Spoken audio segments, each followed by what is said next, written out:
నమస్కారం. దివిటీ మీడియాకు స్వాగతం. సర్వస్వం కోల్పోయి సాయం కోసం ఆశగా ఎదురు చూస్తున్న వరద బాధితులకు సాయం అందించేందుకు తన కిడ్నీ బ్యాంక్ నుంచి 3,000 రూపాయలు సీఎం సహాయ నిధికి అందజేసింది మహబూబాబాద్ జిల్లా కేంద్రానికి చెందిన ముత్యాల సాయి సింధు. తనలోని మానవత్వాన్ని చాటుకుంది ఆమె. మహబూబాబాద్ కలెక్టరేట్లో మంగళవారం తెలంగాణ సీఎం రేవంత్ రెడ్డికి ఆమె స్వయంగా ఈ మొత్తాన్ని అందజేసింది. ఆ బాలిక ఔదార్యాన్ని సీఎం రేవంత్ రెడ్డి, మంత్రులు ప్రశంసించారు.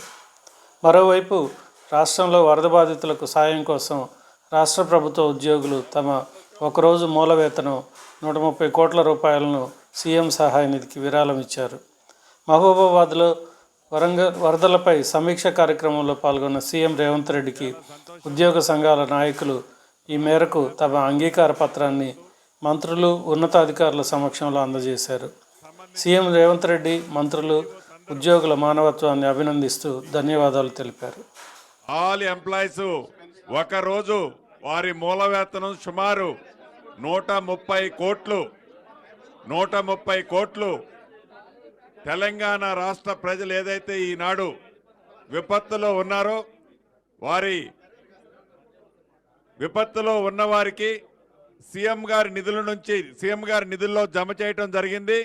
మనస్ఫూర్తిగా గౌరవ ముఖ్యమంత్రి గారి పక్షాన, ఈ రాష్ట్ర ప్రభుత్వ పక్షాన ఈ సాయం అందించిన ఉద్యోగస్తులందరికీ అభినందనలు, కృతజ్ఞతలండి. Thank you very much. Telangana ప్రభుత్వ ఉద్యోగులు ఒక్కరోజు మూల వేతనం 130 కోట్లు అందించడం వాళ్ళ యొక్క మానవత్వానికి ఇది ఒక ప్రతీక. మనస్ఫూర్తిగా ఉద్యోగులందరినీ తెలంగాణ రాష్ట్ర ప్రభుత్వం తరఫున అభినందిస్తున్నా.